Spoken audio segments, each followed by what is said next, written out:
think it starts back when our kids got back on campus for the spring semester, and we were able to get in the weight room, and I felt like our kids really did a good job of being focused in the weight room, getting stronger. And for us, through that COVID thing, getting back into the weight room was very critical because of some of the stipulations and regulations that were put on players. So to get them into a consistent routine was very good. And then going from there into spring football, we were able to get 18 practices in this spring, which was very good, and that's more than the normal number of practices that we would get. So we felt really good about that and wrapped that up with a scrimmage at Minnesota Duluth. It was a great way for us to finish up the year, getting a chance to play somebody else, having gone through a year of not being able to play, but getting a chance to scrimmage Duluth was very good. And I thought it was a very competitive scrimmage. Both teams did well as we went through our position groups of ones and twos and threes, and as they got out there in the field, I thought every level we matched up very well with Duluth, and they matched up very well with us, and I thought it was a really productive scrimmage for both teams, and I was very happy with it, and we're looking forward to build on that and take it through the summer now into our off-season lifting in the summer and building for the fall. Our off-season lifting, again, was a little bit of a challenge this year. I want to commend Phil Milbreath, one of our assistant coaches, for stepping up. He has a really strong background in strength and conditioning, and he really did an outstanding job with our team this winter as we went through some of the regulations and stipulations that were put on us through COVID. And we also brought Jordan Ferguson on to our program, who, of course, was a former outstanding player for us, and he came in and he's working with our team as well from a strength staff standpoint and working with the strength staff, so we're excited to have him on board.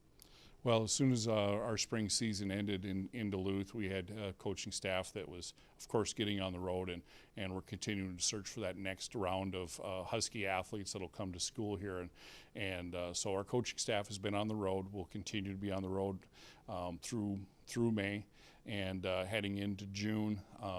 There's a lot of camps that we'll have our coaches at, and there'll be exposure, and we'll be out and seeing kids at those camps, and then trying to get kids onto our campus, in July. So we're looking forward to the recruiting process as it continues forward, and it never stops. So we're excited about the next batch of players that we can bring in to Michigan Tech to be Huskies. Our kids took care of business academically this semester. We had 10 players that finished with a 4.0, and they were part of a group of 48 guys that finished 3.5 or above, and that was a group of 78 players that finished with a 3.0 or above, and our team GPA was a 3.21. So we're very proud of the work that our players were able to do. The academic support on our campus is outstanding, and it starts with obviously our kids that come in, and they have pretty focused on what it is that they want to accomplish. But Jace Daniels, assistant coach, handles our academic success for our football program, and he works in close conjunction with Reese Edwards from compliance and academic success administratively. But it'd be remiss if we didn't mention the fact that we have advisors on this campus who do an outstanding job of helping students to be successful, as well as the faculty and who put themselves out there to instruct those students, and so the success is a major team effort here at Michigan Tech. We're again very fortunate to have the alumni support that we do.